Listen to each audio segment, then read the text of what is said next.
going to say hello, everybody, as I see people coming in the door. All the participants entering our 10th episode of Compass Coffee Talk. Hello, everybody.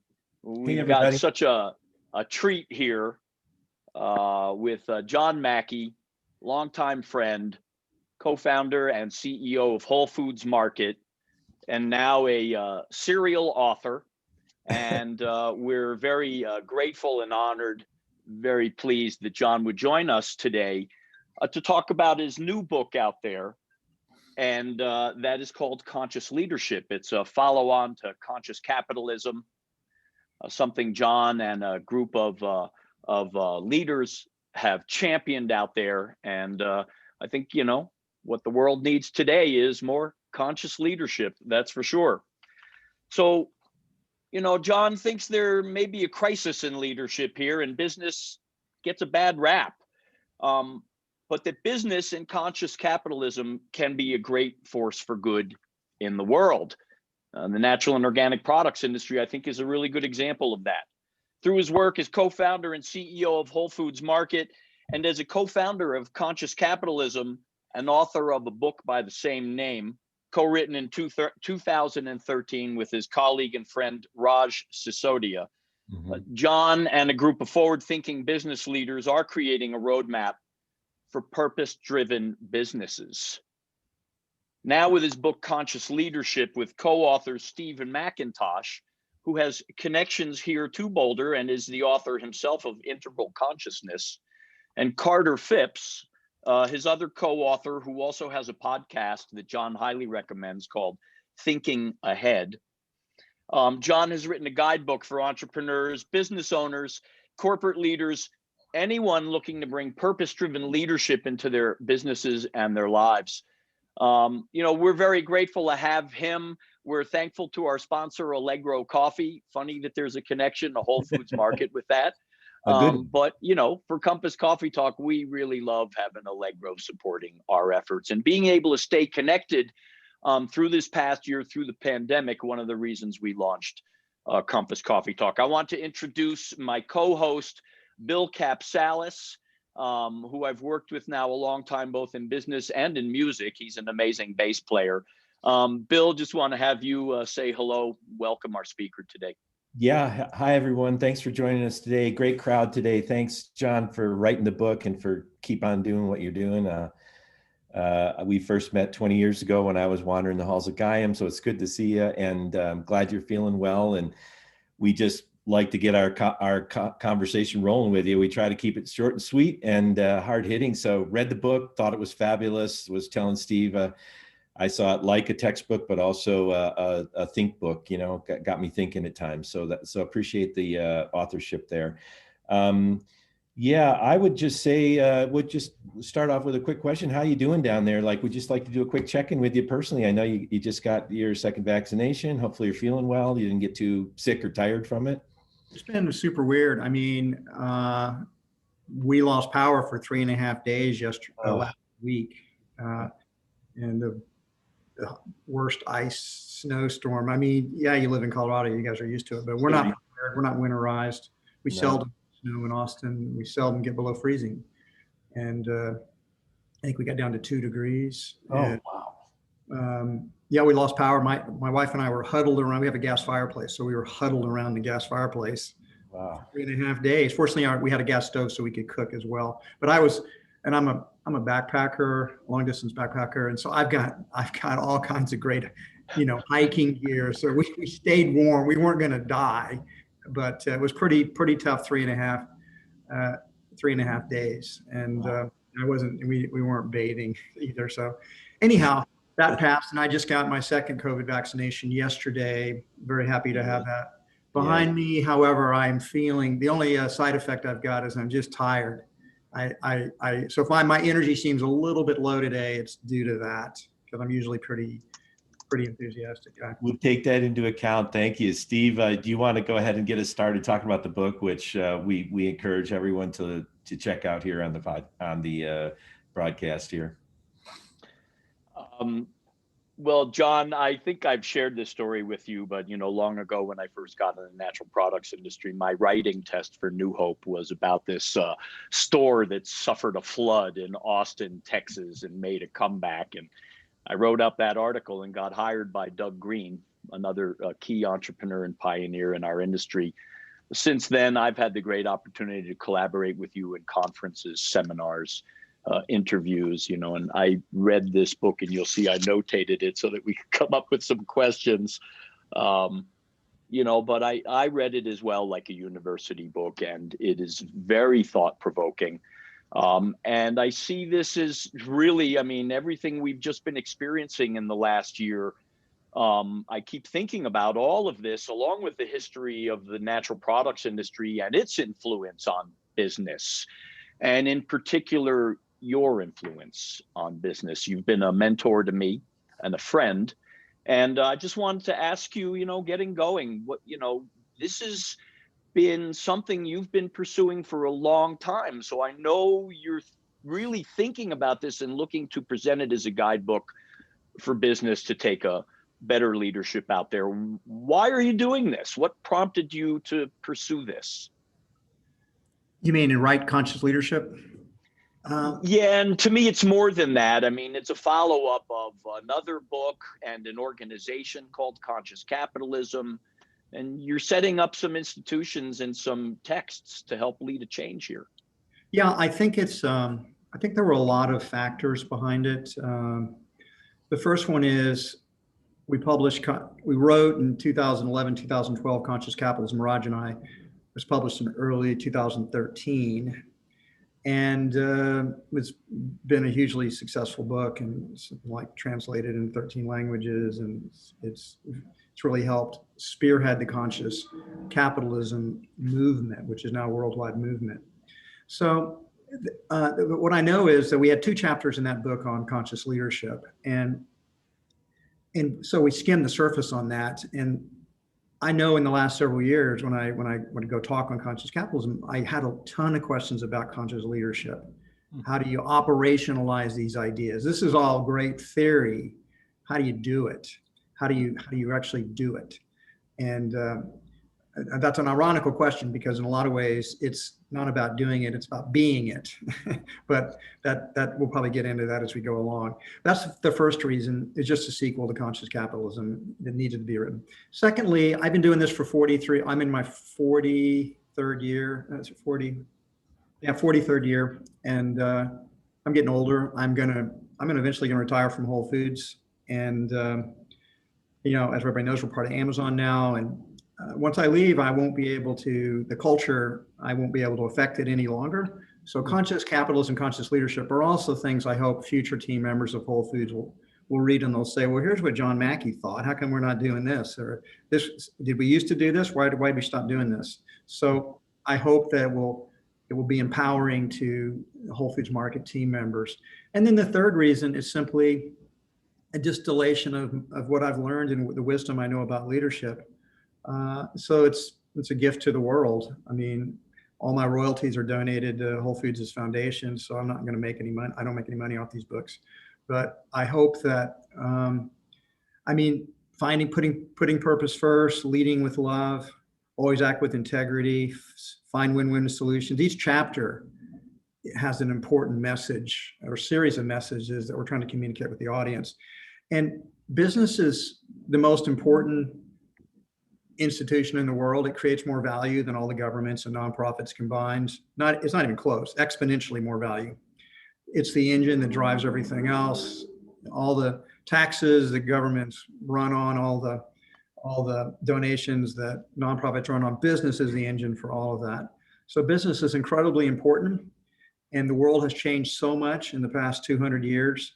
If you go back just 200 years ago, for example, 94% of everyone alive lived on less than $2 a day. Today, 200 years later, that's down to like 8% and dropping. And we are, believe it or not, still too much poverty in the world, but in a historical context, we're moving past it. Illiteracy rates, 200 years ago, 88% of everyone alive was illiterate. Only 12% of the people could read. Those statistics have exactly reversed in 200 years. Now only 12% of the adult population cannot read. Huh. So, and longevity was 30 across the planet 200 years ago. Now it's 72.6. So, yeah, we've never had it so good. The people are historically not very informed. And as a result, business has been the driver of this, but capitalism's hated. I mean, the polls show again and again and again, millennials prefer socialism to capitalism. And socialism has been tried 42 times in the last 100 years. It's failed every time. Capitalism is the only system that creates prosperity and creates progress. So, but it's hated, and part of it's because the narrative on business is so negative. It's just about money. It's just about it. It's greedy. It's selfish. It's exploitative. It's, you know, I mean, it's hated by the intellectuals. The academy hates business. It always has. It's throughout history. They've looked down on business as just tradesmen. They're just, you know, doing things for material gain and money, and they're not. So I want to change that narrative. And so that's the final reason. I want us to think about business differently. I want the practitioners of business to think about differently. I want them to lead differently. And so this is what I've learned. I'm sharing it with the larger world, and my time on the stage is coming to, I mean, for everybody it comes to an end, but I'm just closer to it than most people. Yeah, which brings up an interesting follow-up. How can I read the book, and there were these great little gray sections in there, John, where you use your personal anecdotes and help us understand the lesson from the chapter. But how can business leaders today kind of apply those conscious leadership principles? What's your sort of quick hit advice on that? Well, for one thing, most business people, let's face it, business people are doers. We have busy calendars. We got a boatload of phone calls or Zoom calls every day in the pandemic, or meetings with other people when we're and then post-pandemic, I think. We have a whole things of we're going to accomplish during the day. We do things. We are the movers and shakers. And because we're doers, we oftentimes don't do any or very little inner work to grow as a leader and as a human being. We get sort of stuck, and you can't create a conscious business without conscious leadership. That's the irony. It's like the law of the lid. The consciousness of the leader ends up acting as a lid on the consciousness of the whole organization. And so this book is about practices. If you're going to become a more conscious leader, you have to practice it. It's not automatic. If love, for example, is an emotion, but it's also a set of skills. We can become more skilled at being effective at love if we will practice. And every chapter is full of practices. So I see this as a book to help people. And the last chapter in the book is continuously learn and grow. We kicked around the possibility of that just being the title of the book, because ultimately this is about helping people to learn and grow and evolve, both as leaders and as human beings. It's a self-help book, actually. And so it falls within that genre as well. Yeah, thank you. That was great.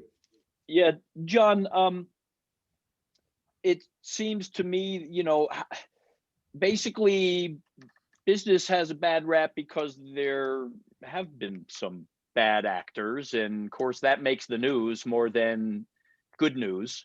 But yet, and it's also to me about like incentives. If you're looking, you know, a tree is worth nothing unless you cut it down, right? So how do we incentivize more businesses to adopt, you know, conscious leadership practices versus just cut the cost out of everything for profit? Well, first, I would dispute your first premise, because sure, there are bad actors in business, but tell me what profession they're not bad actors. Is it? That's correct. Are all lawyers? Are they all the most ethical people in the world? What about politicians? What about government bureaucracies? What about, I mean, you can go into every one of the professions and you will see bad actors. It's just that business people are held up to the standard, primarily because, again, the intellectuals don't like business people. And anytime there's a failing, I mean, I see it every day. Whole Foods market, okay, here's an example of all the attacks coming our way in the most recent week. When we had to close down our Austin stores, Whole Foods has a paid time off system. So we call PTO. We make deposits on a regular basis to everybody's account. And so when something like this happens, you take PTO and you keep your cash flow the same. But we began to get attacked in the media because Whole Foods wasn't paying people for not working because when the stores were shut down. So businesses held up to this impossibly high standard of pure altruism, and it fails that test. It's not. Businesses, it's about creating win-win-win solutions, creating value for all of the stakeholders, customers, team members, suppliers, investors, and the larger community. And you have to try to consciously create value for all of them. Hey, but guess what? The investors are one of the stakeholders too. And people set up these unnecessary win-lose framework. So you're either a saint or a sinner. You're either completely altruistic or you're a selfish bastard. And human beings are complex, and so I just don't think business people. In fact, I would argue, Steve, the opposite, because business people, because the whole system's based on voluntary exchange. Business has to trade voluntarily. So nobody's forced to shop at Whole Foods Market. If people don't like our stores because they don't like the products that we're selling, they don't like the prices, they don't like the quality, they don't like the service, or they find a better combination somewhere else, they don't have to trade with Whole Foods. And in fact, I think we got like a 4 or 5% share of the market. So 95% of the business is going elsewhere. And that's the nature of business. But we are creating value for all of these different stakeholders. And there are very few, and that business is not given credit for it. It's not seen that way. So I want to defend business as fundamentally good, but there are bad actors in it. Now you talk about trees. How do you create incentives for? Well, I think that's where that's where government and nonprofits come in way. You have to conserve land, and we have to take land out of development. You guys live in Colorado and Boulder area, and they've had their open space has been a fantastic thing. It's always impressed me where they continue to take more space off of the market for recreational purpose and to not develop it. Of course, as a result, the quality of life is very high in Boulder, and unless you're clearly a wealthy person, it's kind of hard to live there because housing is very, very high. Cost of living there's high. So there are consequences for those decisions as well. Anyway, these are very complex, and we have written a book to help people deal with these complexities in a more conscious way. Mm-hmm. Well, thank you, John. And, I just did want to say the bad actors make the news. That's, again, that gives people the wrong impressions, I think, but I didn't mean to say that business is bad. I love business, frankly. I love this livelihood in natural and organic products. The guns and butter equation, I like selling organic butter, that old economics adage. But you bring up an important point here that I know has been discussed. An accessible point for many businesses is B Corporation, but stakeholders versus shareholders. And you speak of that. Could you talk of that? Because I think that's the broader vision that can benefit, people, communities, businesses, societies. It's an inaccurate dichotomy. There is no stakeholders versus shareholders. That one of the fundamental frameworks that people have in their minds that we need to change is this idea of winning and losing. And so if somebody gets rich, somebody else is getting poor. This idea that there's a zero-sum game out there. If Jeff Bezos has gotten really wealthy, then other people are getting poor. That's not true. That's fundamentally inaccurate. That's not the way the world works. And again, business is based ethically on voluntary exchange. It's done for mutual benefit. And generally, if somebody's not stealing, if somebody becomes wealthy, they've created a lot of value in the world because people have traded with them. So I just don't like those polarities, those dichotomies. I think so. For example, there's just an interdependence in stakeholders. Let me give you an example to make it kind of clear. So at Whole Foods, we try to hire the best people we can find. And then the management's job is to make sure that they're well trained so they can serve our customers well. And then their job is to try to make them happy.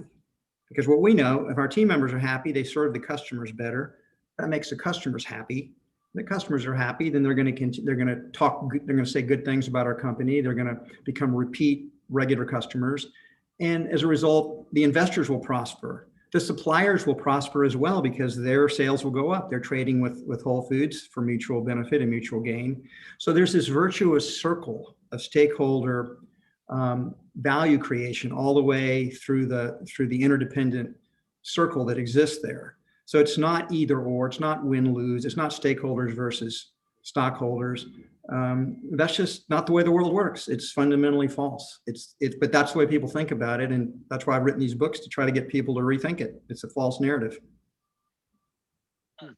John, there was just a quick question in the chat, and it brought up an interesting point, which is about metrics related to conscious leadership and conscious capitalism. Do you have any thoughts on that? Like how to measure the focus and work on that? It's a real entrepreneurial opportunity for businesses to come up. For businesses to come up with metrics that you can use to measure the other stakeholder satisfaction. Cool. There's much more stuff than people realize that already exists, but there's an entrepreneurial opportunity for somebody to put this all together. And I don't mean just coming up with let's say a progressive list of attributes that businesses should adhere to if they're going to be thought to be progressive. I'm talking about, like, in customers. Well, one of the best indications of customer satisfaction is growing sales. Mm-hmm. Right? You're doing something right if your sales are going up. So that's the first and most important indicator. If your sales are declining, maybe you're not doing something as well as you should do compared to your competitors. Yeah. But also, there you have your net promoter score. That's a very effective way to look at things. You can also do surveys. And if you do those surveys regularly, you'll gather data, and you can compare that data across time. We know Whole Foods does marketing surveys, and we see that our brand perception, or how people think of Whole Foods, it changes over time. One of the things that shocked me when we started doing this study was that we think of ourselves as very customer oriented, but we had a sizable segment of non-customers tell us that they felt like Whole Foods was elitist, that we were not. They were not in every person's store, that we were not friendly, because people come in, they didn't recognize the products. They sort of hip people that are eating a certain way, got a lot of vegans, and they didn't feel like it was their tribe and they didn't belong to it. So, but anyway, the point is, if you go to team members or employees, all kinds of surveys, Glassdoor is a very good indicator of the overall way that employees perceive the leadership of the company and how they perceive their satisfaction in the job. And you can also do your internal surveys. Whole Foods has what we call a cultural compass, and we survey our team members, and we measure it, and we see it in every region of the company, the different metro areas. We can consolidate. We can see if things are moving in the right direction or not. There's been lots of metrics that have happened in the social framework, from getting certified as a B corporation, which is one way you'll start to deal with environmental and sustainability issues. And then increasingly, there's different nonprofit organizations that are setting up standards. Whole Foods set up our animal welfare rating system, which has been controversial in the vegan community, but still, it's a good start, and it is third-party certified, and we do rate animal welfare. Seafood sustainability is another one. There are organizations that measure that, and they talk about which species are most endangered, like Monterey Bay Aquarium or Carl Safina's work with Blue Ocean Institute. Marine Stewardship Council is another one that's done great work. So they're out there, but I don't think anybody's put them together. And I think that's a tremendous opportunity. I hope somebody does that. I'm not going to do it myself, but I hope somebody else does it. No, I love that. Maybe somebody on the coffee talk this morning will take up that mantle and take the challenge on the entrepreneurial side of things. That's great. Thank you. Yeah, Steve, do you have one for John? Yeah, John, here's a question. Actually, Gene Ruda, I grew up with Gene in Lake Hiawatha, New Jersey, and we met up about 10 years ago in the natural products industry. Hadn't seen him in 35 years. He has a great question. And then we spent time in Paris together when I was there for the climate summit. But he asks about Bill McDonough's circular design theory. Does that dovetail at all, or does it relate at all to some of your conscious leadership? I don't know. I'm not familiar with that theory. Kind of the cradle to cradle of, business reclaiming, reusing, kind of the, if not, we don't have to get into it too much, but it's interesting. It's the cradle to cradle theory. That will happen over the long term. There's no Mm-hmm. doubt about it. That will happen over the long term. But it'll be, you can't just mandate that stuff. You need to have innovations that occur that allow it to happen. Yeah. Sometimes, remember, business is highly innovative. It creates new, it has to be allowed to innovate. If we're going to innovate, we have to innovate our way out of our challenges. And that's how humanity progresses. But every innovation is going to have trade-offs. I mean, a great example is that documentary that's come out that a lot of people watch called The Social Dilemma. Mm-hmm. So we have all the social media that's obviously made our lives better in many ways. And then there are unintended consequences of it, that they turned out not to be the salvation of human beings, but now it's created a lot of echo chambers and conspiracy theories and polarization from tribalization from different groups that we don't have the same kind of mixing that we used to have, particularly during the pandemic. So, but I definitely agree from an environmental standpoint, over the very long run, the next 100 years or so, I expect that's what's going to happen. Yeah, and that dovetails really interesting into a question from Dave Samuels here on the chat. He wants to know, in chapter 3, you talk about always acting with integrity, which is a fabulous, just simple statement in and of itself. But he wants to know, like, what do you do to protect yourself with someone who isn't acting with integrity, who might be a bad actor or a trusted partner who violates your trust? It's a good question. It's a practical question. How do you deal with that, John? Well, trust is something you have to be earned. And I usually give people the benefit of the doubt until they prove that they're not worthy of my trust. But in general, I think I got this maybe a long time ago. I think I got this from Doug Green, like 40 years ago, Steve. Doug said, New Hope, he said, we just don't do business with people who are not nice people. We don't do business with assholes is how I translate it. I follow that philosophy myself. I generally, if I don't trust somebody, I try not to do business with them. You don't have to. It's voluntary exchange. You don't have to trade if you don't want to. Don't trade with people you can't trust. Good point. One of the things I've strived to learn from is when you speak of, there's IQ, but there's also EQ in business. And I how do you apply that in partnering with employees, with partners, with people? And of course, that's the great work that Daniel Goleman did. It's now pretty well been integrated, at least conceptually, into the culture. I tell you what I found is that I would say in leadership at a company like Whole Foods, having a high IQ is, I call it like the ante of the poker game. You kind of got to have it, or you're not going to you'll make a lot of bad decisions. You won't be a good leader. Mm-hmm. But increasingly, as I've gotten older and more experienced, I realized that even more important than IQ is EQ.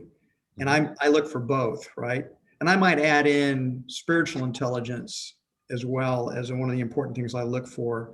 How conscious is somebody? How awake are they? How much integrity do they have? Are they trustworthy? And most importantly, how much love do they have? My favorite chapter in the book is chapter 2, Lead with Love. And I put a lot of energy into that chapter. And I just think that's something we check at the door. Our corporations have got love hidden in the corporate closet because of the way they have these metaphors about hyper competition. It's Darwinian survival of the fittest, kill or be killed. It's war, go and do a marketing campaign. Let's go to the war room. We have these metaphors do not serve us well. And so as a result, if you're trying to survive or you're trying to kill the enemy, you don't really have much love. And yet love is the most important thing we can do in our organizations because it's the glue that holds everybody together. People ask me, Whole Foods has, one of the things that surprised Amazon when they merged with us is how long people work for our company. They work for Whole Foods a long time, decade after decade after decade, and many until they retire. And I thought a lot about it. And I think there's two main reasons that people stick around. First is purpose. People need to feel like their work is contributing in some way to making the world a better place. And if you don't have that, you're not going to be fulfilled in work. And so you have to feel like your work is actually helping in some way to make the world a better place. And that's your purpose. And number two, love. Who wants to work in a place where nobody cares about you? nobody knows your name, nobody cares about you, and you're going to be alienated, you're not going to stick around. But if you give people purpose and love, you're meeting two of the most, if not the two most important human needs there are. And I think those are the two things we should be striving for. So love is particularly one that corporations are talking about purpose now. The Business Roundtable, maybe having read Conscious Capitalism, came out and talked about stakeholders and purpose. The next dimension is really love and care. And I don't mean altruism and the polarity of the corporation sacrificing everything. I'm talking about love in terms of the relationships that we have in the workplace that are heartfelt. And it's been very weird with this pandemic. I think I speak for everybody here. Like Whole Foods' offices, I'm in my office right now at Whole Foods, but our office holds 1,000 people here. And there's probably today, I bet you if there's 50 people in the whole building, I'd be surprised. So, and that's been that way for about almost a full year now. It's very hard to maintain loving relationships if you never see each other, you never touch each other, you never hug each other, you just don't sit down and have a cup of coffee together. Relationships fray. Yeah. So, love that message. Head, hands, and heart. You got to get the whole person right in it. Exactly right. The whole person.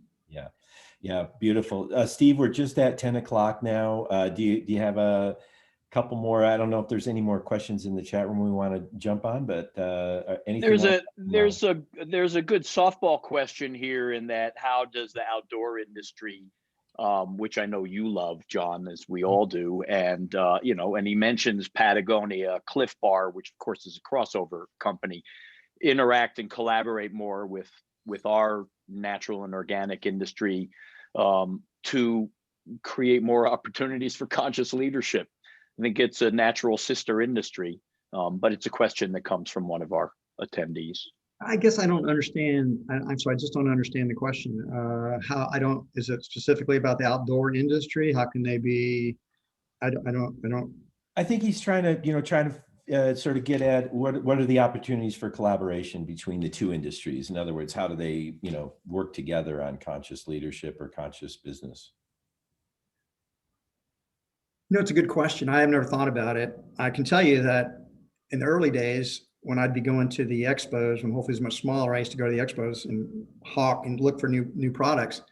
I always tried to get some of these outdoor product lines into our stores, but generally they had it's probably all different now, but they had their own channel, right? They didn't want to anger their customers in the outdoor channel by going into the natural products channel. I said, you should do both. Just have a different brand. And most of them didn't have the scale to have a different brand at that point, I think. But I don't necessarily know the answer, but it's just imagination. It's just creativity.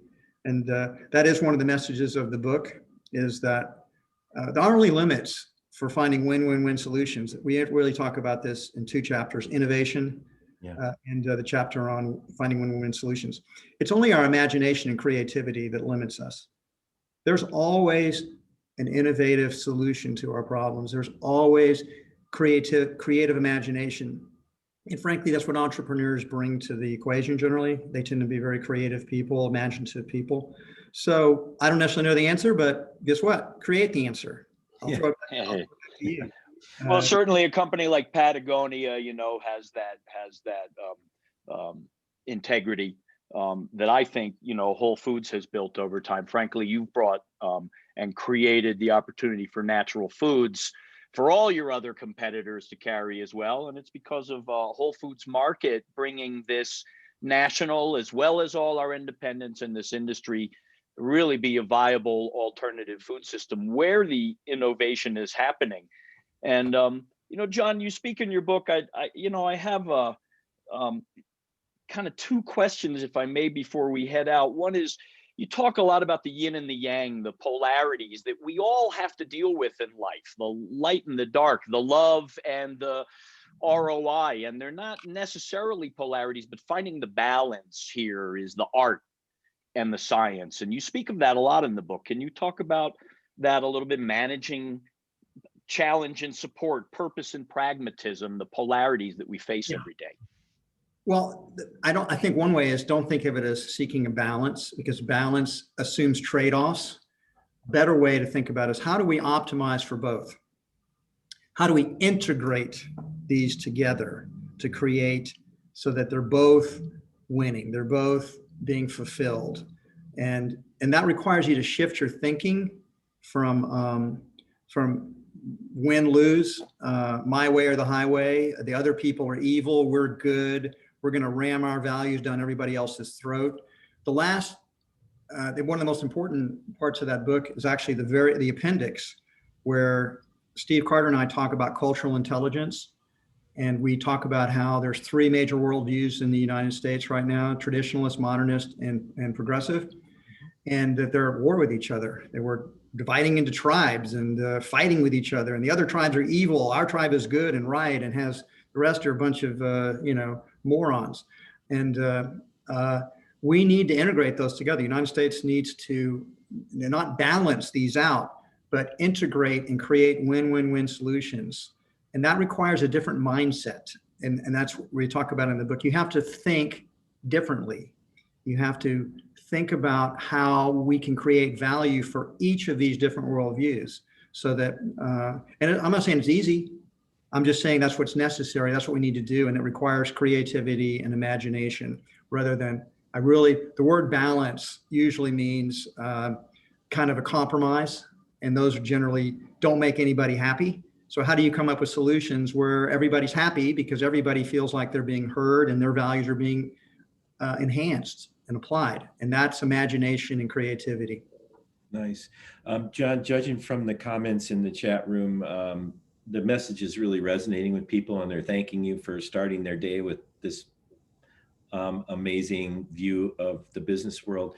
I'm just curious, like, as we kind of start to wrap up here, what's the future hold for you? Like, are you going to do another book, do you think? Is there another book in the series here, or where will you go from here with the concept? Well, there's two books. The thing about it, when you write a book, you start wanting to write more books. So yeah.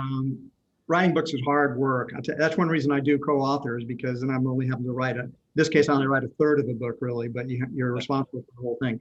But there's two other ones that I'm interested in working. I really enjoyed working with Carter and Steve, and we're talking about doing one called Conscious America. Oh, cool. That will just basically be about taking the cultural intelligence. And Steve wrote another book, which I highly recommend, called Developmental Politics. That's recent publication. And it's not an easy read, because Steve is a brilliant man, and he's very comfortable with abstract thought without a lot of stories and narratives. But still, that's a good book. And so I want to write the Conscious America with Carter and Steve. And then another book, I think a follow-up to Conscious Leadership. Finding win-win-win solutions is so important. And if you think about it for a minute, that's like a complete ethical system. In fact, if you got nothing out of my talk today, but you began to ask this question every time you're interacting, which is, how can this be a win for you, a good thing for you, and a good thing for me? And the third win is a good thing for the larger society. Yeah. If you started to think about every interaction through that framework, for one thing, you become an extremely well-liked person, because you're always looking out for the good of the other person. And they'll figure that out, and they'll begin to trust you. But also, you will also find it very fulfilling for yourself, because you're also you're getting fulfilled in the ways that are important to you, and good for the larger community, the larger society that we're part of. So that's a book that I really want to write, because if we would start using that as our ethical code, the world would be transformed. We got to get out of the win-lose, where some people are winning and some are losing. You got to start thinking about win-win-win. How can we all win together? I like it. Sounds a little bit like Steve Demos's Right Livelihood approach. It's really awesome. I can't wait to read the one about America, because I think we need a broader consciousness for sure. It's 10 after 10. Steve, Okay. what do you think? We should probably wrap up. One last Okay. question for your thought, and this is it. It's been a heck of a year. And I think it's a year that I'm curious how conscious leadership helps us build resilience in business. And also the natural industry has been on the front line of this whole thing all the way through. What's your takeaway and maybe some advice as we enter into hopefully a more of an opening up of society? I got a little distracted there because I'm going to tell you a joke in a second, but so try to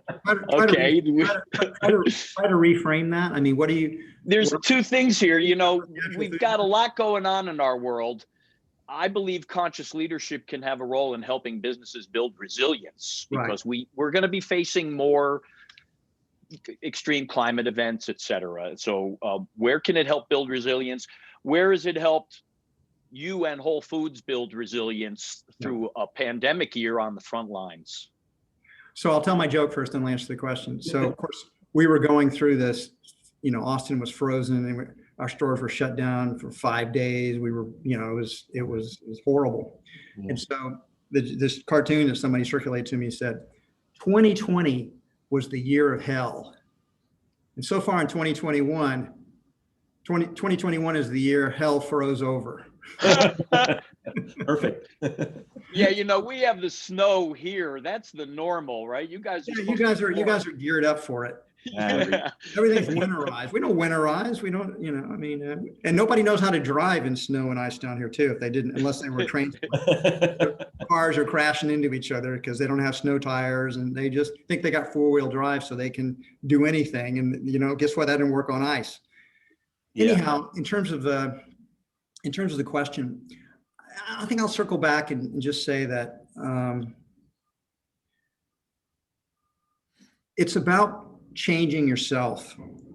This is not a set of ideas. It's not an IQ thing. It's a heart thing. And you have to do these practices. Every chapter in this book has got a series of practices that people can do. It's meant, if you want to become more we cannot create a conscious America and a conscious society until we have conscious leaders. And we cannot have conscious leaders if people are unwilling to do the work to become one. It's not easy. You know, I mean, Malcolm Gladwell popularized, I don't think he originated, but he popularized the idea to become a master at anything, you need 10,000 hours. Well, how many people here can say they've done 10,000 hours of conscious leadership work? You know, not that many. You know, I mean, I had to become a more conscious leader because I was a very unconscious leader when I started out. And through the School of Hard Knocks and through a lot of feedback I got, I put in the work. And I start the book out actually talking about my journey to conscious leadership and an event that happened in Whole Foods that crystallized. I'm out of time to do that, but that's how the introduction starts out of the book.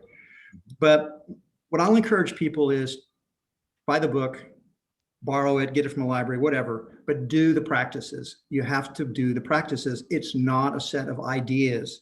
That's just intellectual. You have to make the changes. It's not easy to develop the skill of love. You have to work at it and you'll make a lot of mistakes. And because it's not just an emotion, it's a set of practices. Integrity is not natural to people. I mean, show me a 2-year-old kid and I'll show you a chronic liar. Kids learn to lie as soon as they learn to talk. Integrity is not natural. We have to learn it. We have to practice it. Most people are not totally, they're not truth takers. They don't always have honor. They'll cheat. Sometimes they can get away with it. Yeah, you want to practice integrity. So that's my final word on it. I don't think I answered your question quite the way you wanted to, but that's the best answer I can give today. I think that's great, John. We are approaching the end. So I just want to thank you so much for taking the time with us today. Really grateful. And it's good to connect with you. And I hope to see you in 2021. You'll see me, baby. I've got that second vaccination. I'm start going to Bill, you want to take us out? Yeah, I'd just like to add my thanks too, John. Thanks for the 45 minutes. It flew by, and just so much love in the chat room for you, my friend. It's just great to see you, and just keep up the great work. And I hope you feel good tomorrow. Get rid of that vaccine overhang. And thanks for coming on. Really appreciate it. Thanks for writing the book too. It was really cool to read. Thanks for having me on, guys. Everybody. Yeah. John Mackey, ladies and gentlemen, you all have a great day. Thanks, everyone. Bye, everybody. Bye now.